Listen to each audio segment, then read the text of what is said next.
Good morning, Pally. Today's Thursday, November 21st, 2024. I'm Vincent Wong. And I'm Eddie Miao. And today, InFocus welcomes a special guest. Good morning, Pally. I'm Sohan Sengupta, and I have a question for you two. What were you two grateful for this year?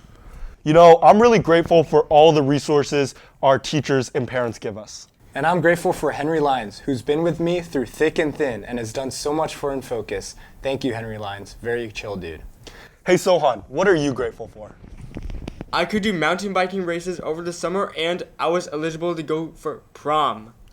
That sounds great. Very cool, Sohan. This Tuesday, Part 1 of InFocus' series on multiple sclerosis aired. This package covered multiple sclerosis and its effect on its victims. In Part 2, we delve into this groundbreaking trial that could hold the cure for this devastating disease.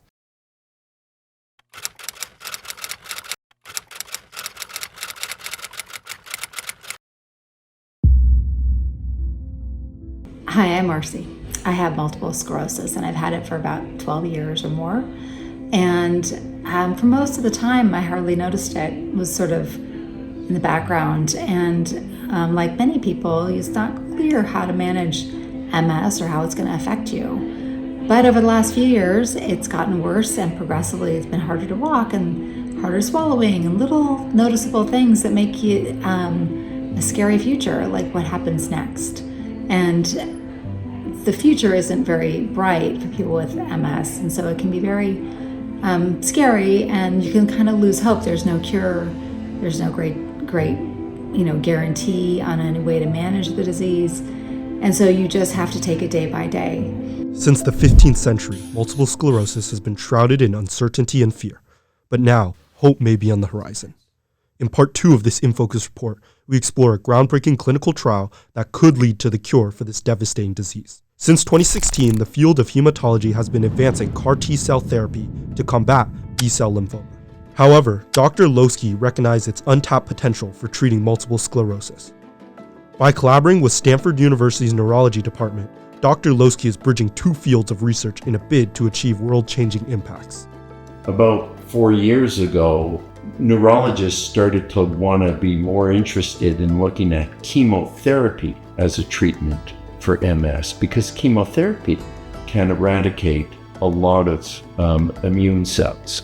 So I started working with one of the neurologists here, Jeff Dunn, about a nationwide study for MS about giving chemotherapy.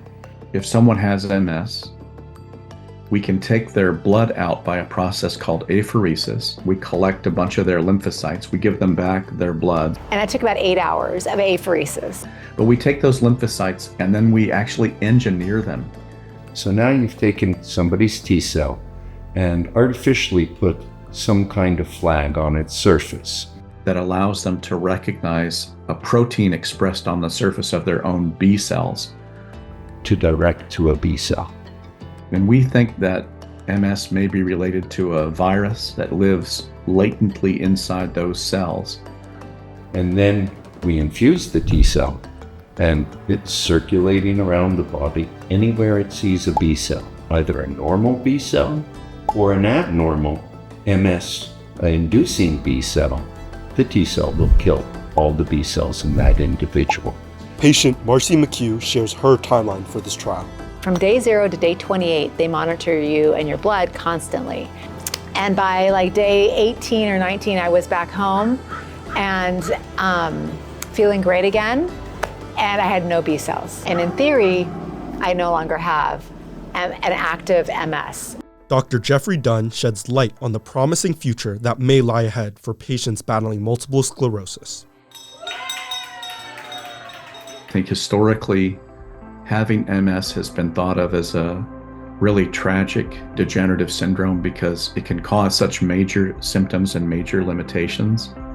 But I think that we are going to find the cause, and I think that we are going to find the cure for this disease. So the amazing thing about medical research and the research that's done at Stanford and other institutions, backed by really pioneering pharmaceutical companies that are willing to support innovative new thinking, is it gives people who have diseases that have no cure hope that they can get better, which is a totally different outlook on life.